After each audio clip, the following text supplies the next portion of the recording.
On one occasion when Jesus was going to the house of a leader of the Pharisees to eat a meal on the Sabbath, they were watching him closely. When he noticed how the guests chose the places of honor, he told them a parable. When you're invited by someone to a wedding banquet, do not sit down at the place of honor, in case someone more distinguished than you has been invited by your host. And the host who invited both of you may come and say to you, give this person your place. And then in disgrace you would start to take the lowest place. But when you are invited, go and sit down at the lowest place, so that when your host comes, he may say to you, friend, move up higher. Then you will be honored in the presence of all who sit at the table with you. For all who exalt themselves will be humbled, and those who humble themselves will be exalted. He said also to the one who had invited him, when you give a luncheon or a dinner, do not invite your friends or your brothers or your relatives or rich neighbors, in case they may invite you in return, and you would be repaid.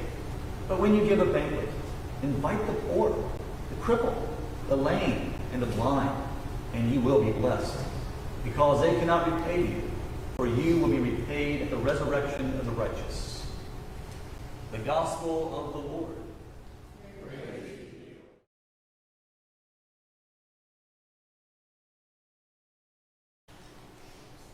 you. Be our guest. Be our guest.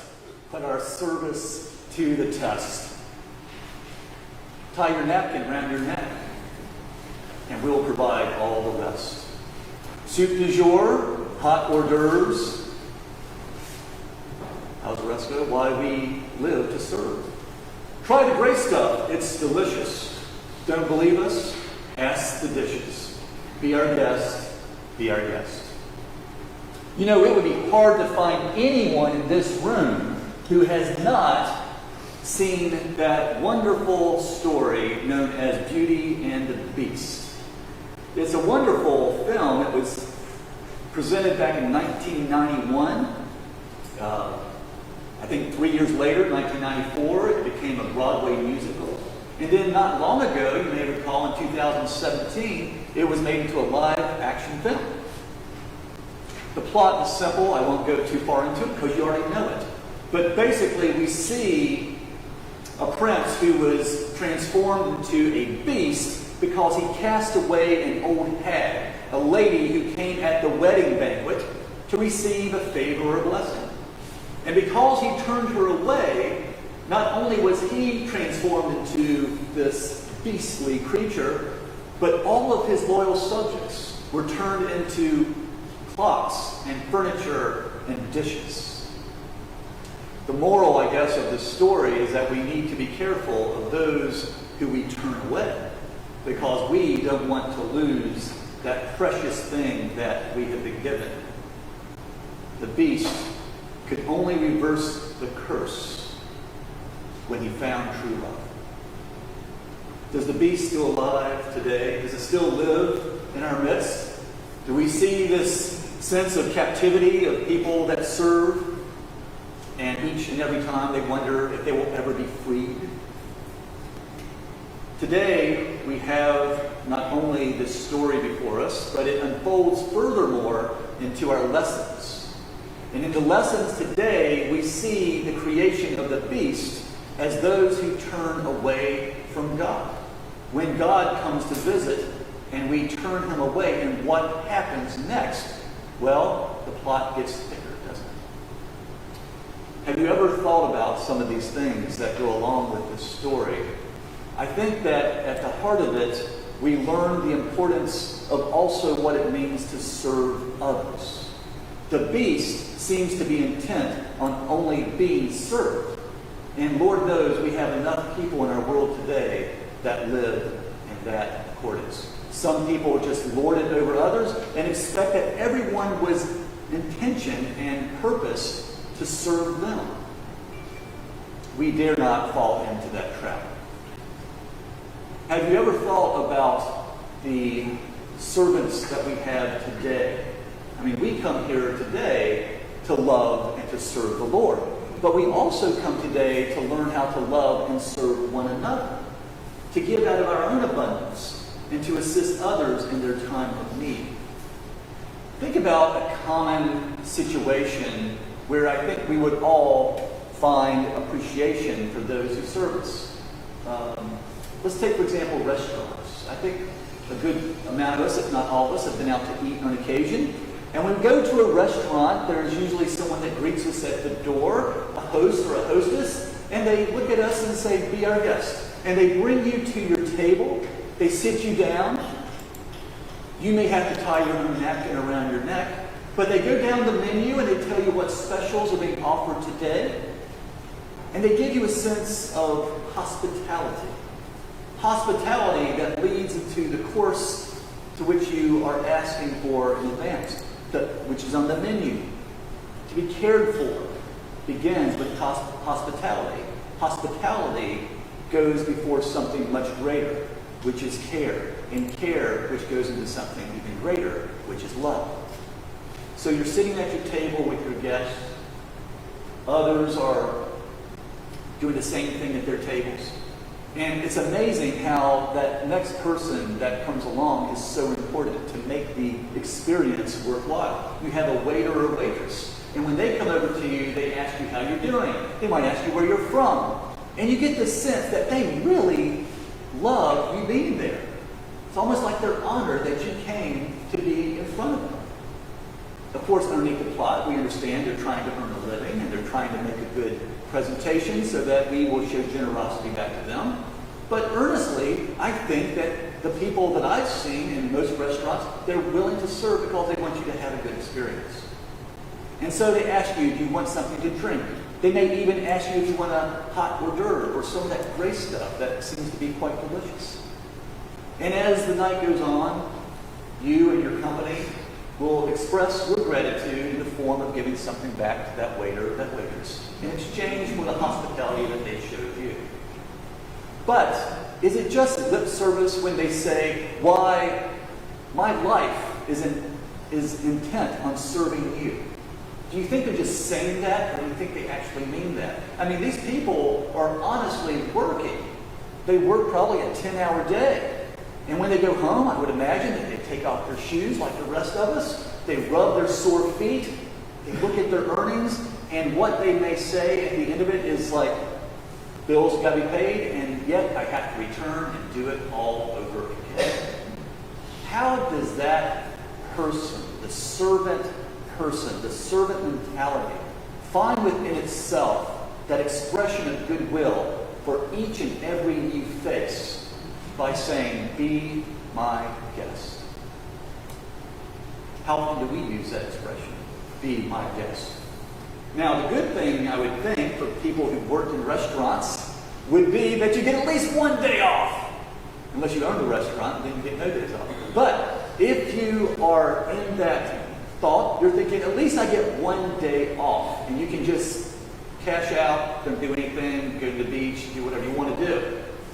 And maybe you may want an exchange where you go out and you hope that somebody will serve you. And they will say the same thing. And that will give you great assurance that this whole process of hospitality is at work. But as we go forward in thinking about the importance of being a servant, we come to the text for today and a special story to which is unfolding in front of our eyes.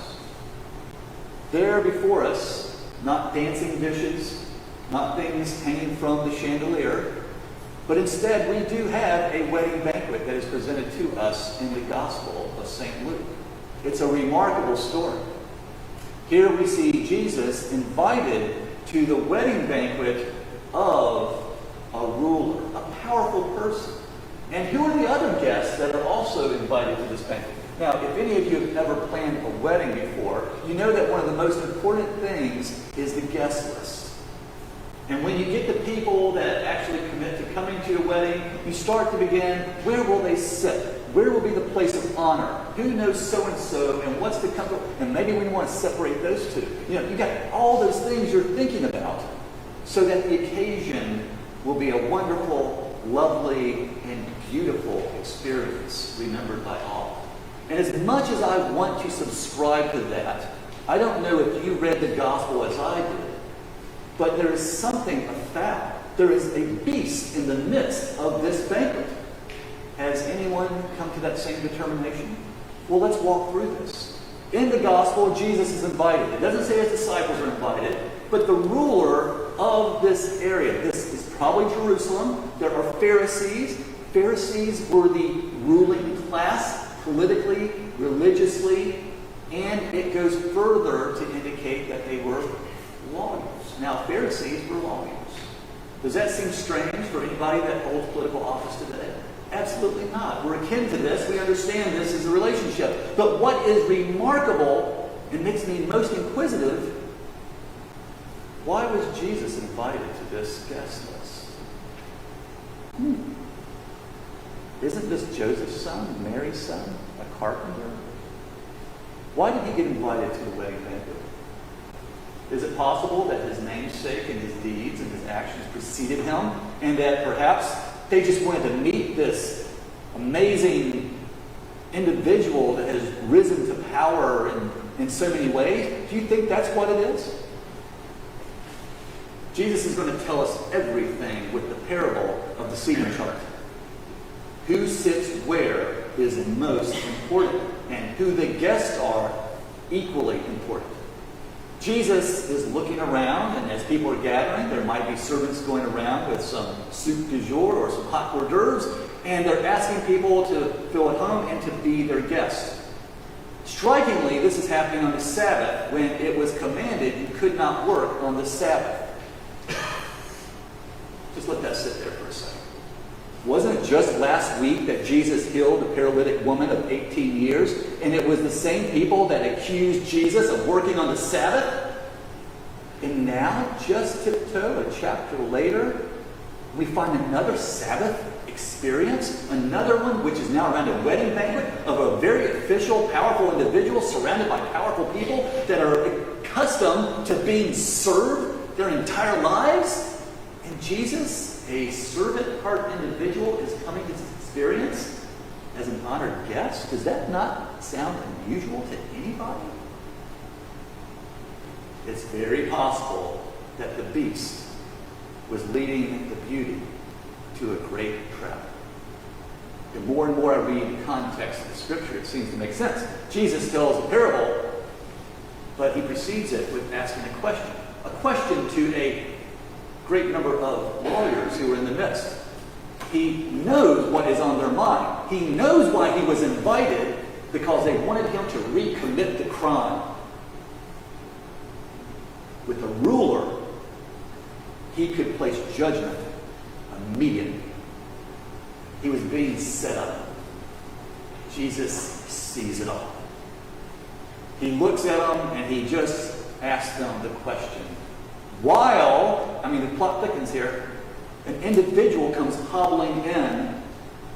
I don't know why they excise that out of today's gospel, but verses 2 to 6 says it's a man with dropsy, which means a man of gout. His feet were sore. He could barely get around. He walks into the occasion. I've got so much to unpack on this. Jesus sees this man coming to him. We can imagine that the guest list was pretty extreme. There were a lot of people there. He comes to Jesus. They heard he healed someone on the Sabbath last week. Have you seen where this is all going? They're leading him to the trap. They're giving him the bait. They're looking for him to exercise an act of work on the Sabbath. As Moses was commanded by God, keep the Sabbath day holy. They interpreted that to mean no work. Ironically, they had all their servants working on that day. So, the point, they didn't arrest them, they didn't accuse them, but here's Jesus. They're expecting him to lay hands on the man, pray over him, anoint him, dance around him, whatever. They didn't believe he was a miracle worker. They just wanted to get him out of the way. Is it against the law to heal somebody on the Sabbath? I think the greatest miracle of this event is that all the attorneys, no offense, were speechless. Now, these are high-powered attorneys. These are people that rule Israel. They were enmeshed politically with Rome. And they were silent and could not answer that question. And as they were silent, Jesus healed immediately in their presence the man with dropsy. How does a man who can barely walk, who is infirm, a degenerate, who is never served by anybody and doesn't have the wherewithal, the physical ability to serve others, how does a man like that get through the front door, past the guards, past everybody who are watching the guest list and not let anybody slip in? How does that man slip into that room at that moment? I think it's very clear. Prove me wrong. But the beast has spoken. He is looking to devour the beauty and the love of God who they invited to trap in their midst. The beast demands love, but the beauty lives to serve love. How did Jesus heal? He began with accepting hospitality. He gave hospitality. That showed he cared. And through his caring, and because he's God, he healed the man who was infirm. The miracle should stand on its own merit. But as we know in the future context of Holy Scripture, they would still find a way to accuse him and to sentence him to death. But I love the parable because he says, if you're invited to a wedding banquet, do not assume that you are the person of honor. You go and you sit over by the kids' table. You sit by the door. I don't even know if they had a placard, a place card for Jesus of Nazareth at that event. I think they were ready just to make a spontaneous arrest, get them out of there, and let's start drinking and eating. That's what I think they were planning. And Jesus foiled every bit of it. And he made it even worse for the father of the bride or the groom, we don't know.